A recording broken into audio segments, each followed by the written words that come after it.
Bon, je vous donne un petit peu mon avis aujourd'hui sur le Trenbolone. Premièrement, qu'est-ce que c'est le Trenbolone? C'est un stéroïde anabolisant. Il est considéré comme le plus fort stéroïde anabolisant sur le marché. Utilisé par les bodybuilders durant les années 80 sous le nom de parabolan. Le parabolan, est-ce que c'est différent que le Trenbolone acétate ou énanthate? Non, c'est la même molécule, c'est juste que l'ester est vraiment plus lent. Le trend, c'est comme une nouvelle mode chez les jeunes. Tous les jeunes veulent embarquer sur le trend parce qu'ils pensent avoir d'énormes résultats. Okay? Personnellement, je trouve que le monde embarque trop vite sur le trend. En plus, il y a d'énormes effets secondaires. Okay? Tu vas avoir de l'acné, des dépressions, tu vas avoir aussi élargissement de la prostate, perte de cheveux, tu vas avoir agressivité, perte de libido. Si tu fais de la testostérone avec, tu peux avoir une augmentation de la prolactine. Si tu fais de la testostérone avec, tu vas avoir une augmentation aussi de l'estrogène. Sur certaines personnes, haute testostérone plus trenbolone égale haute estrogène parce que la progestérone est activée, ce qui va augmenter ton estrogène, vice-versa, ta prolactine monte. Fait que c'est une cascade hormonale utilisée du trenbolone. Le monde pense souvent que c'est le produit miracle, mais il n'existe pas de produit miracle. Okay? Honnêtement, je trouve que hors saison, la testostérone est beaucoup plus efficace que le trenbolone. En préparation de compétition, je vois le contexte d'utiliser du trenbolone parce que ça agit sur le glucocorticoïde récepteur, ce qui veut dire que ça va inhiber ta production de cortisol. Oui, tu vas avoir de l'anxiété sur du tren, mais tu ne produiras pas de cortisol. C'est un petit peu spécial, je pourrais dire. Mais le tren, OK, c'est super efficace en préparation de compétition parce que ça va te donner un look un petit peu plus veineux, un petit peu plus dur, vu que c'est hautement androgène. Mais il faut que ton pourcentage de gras soit assez bas parce que tu n'auras pas ce look-là juste en prenant du trenbolone. Moi, je trouve que les gens sautent vite sur le trenbolone parce que c'est comme un produit miracle qu'ils lisent sur Internet. OK?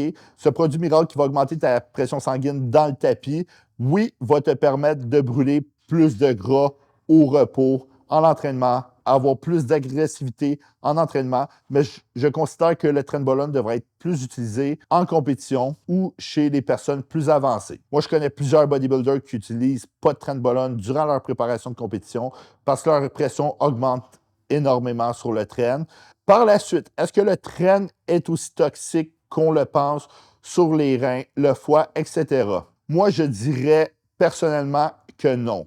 Tout dépend du trenbolone que tu prends. Personnellement, le trenbolone, OK, le problème avec ça, c'est que beaucoup de gens, de compagnies sur le marché ont énormément de solvants à l'intérieur. Ce qui veut dire que les solvants qui sont à l'intérieur sont super toxiques, ce qui va faire en sorte que ton corps va dégager une haute forte toxicité. Mais si tu fais des petites doses de trenbolone, que le produit n'a pas trop de solvants, en plus que ta pression sanguine est tout le temps sur la coche, le trenbolone n'endommagera pas tes reins tant que ça, ton foie tant que ça. Ça va être comme tout autre anabolisant. OK? C'est sûr que plus qu'un anabolisant est androgène, ben plus que d'effets secondaires sur ta santé. C'est pour ça que plus tu es à risque d'avoir des problèmes de santé. Mais personne dose du trenbolone à des doses comme la testostérone. J'ai vu d'énormes doses de testostérone. Oui, j'ai vu d'énormes doses de trenbolone, mais c'est rare que tu vois quelqu'un te dire « je fais 1 gramme, 1,5 g de trenbolone ». Mais j'en ai vu. J'ai même vu pire que ça. Mais sur un autre point,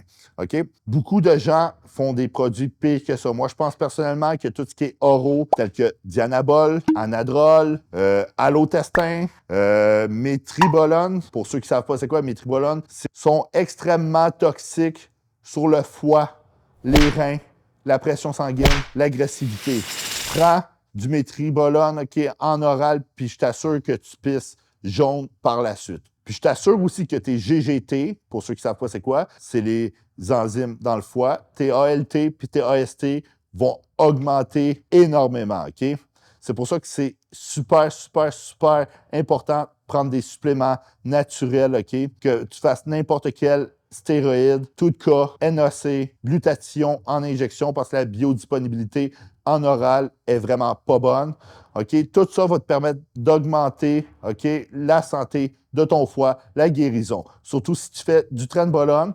Mais comme je dis, tout ce qui est stéroïde oral est vraiment, vraiment nocif et ne devrait jamais, jamais, jamais être pris hors saison parce que ça va t'empêcher de manger. Peut-être en préparation de compétition, mais même en préparation de compétition, il y a d'autres stéroïdes qui sont oralement pris que tu peux retrouver aussi en injection qui vont être beaucoup mieux parce que tu vas sauter un passage par le foie, ce qui veut dire que ça va te permettre d'en prendre moins pour avoir plus de résultats et avoir un seul passage par le foie, ce qui va permettre de diminuer la toxicité du produit. Par la suite, si ta pression sanguine est tout le temps, ça coche, ben le Trenbolone ne devrait pas être nécessairement un problème. C'est juste que les jeunes, aujourd'hui, sont tentés de tout vouloir avoir vite. Tout demande dans la vie de l'acharnement, de la constance, du travail dur, du temps.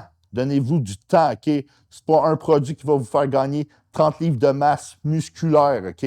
Moi, j'ai vu plusieurs prises de sang sur des produits autres que le Trenbolone qui étaient pires que sur le Trenbolone. Qu'est-ce que j'en pense? Est-ce que c'est toxique ou pas? Tout varie d'une personne à l'autre, OK? Il y a des gens qui vont mourir à 100 ans, il y a des gens qui vont mourir à 40 ans, il y a des gens qui vont avoir le cancer jeune, il y a des gens qui n'auront jamais le cancer. Il y a des gens qui vont avoir des problèmes de rein en n'ayant pris aucune drogue, rien, aucun stéroïde. Il y en a qui vont en avoir pris toute leur vie, puis qui n'en auront pas. Ce qui veut dire que la génétique détermine si tes prises de sang sont tout le temps on point, si tu as des bonnes insertions musculaires, si tu prends de la masse vide, si tu sèches rapidement. Tu sais, la génétique, c'est un ensemble de facteurs. J'ai vu des gens prendre 5 à 10 grammes d'anabolisants ayant aucun problème de santé, puis j'ai vu des gens prendre peu d'anabolisants ayant des problèmes de santé. Ça aussi, c'est un facteur génétique. Tu ne peux pas contrôler ça, tu ne peux pas combattre ça, OK?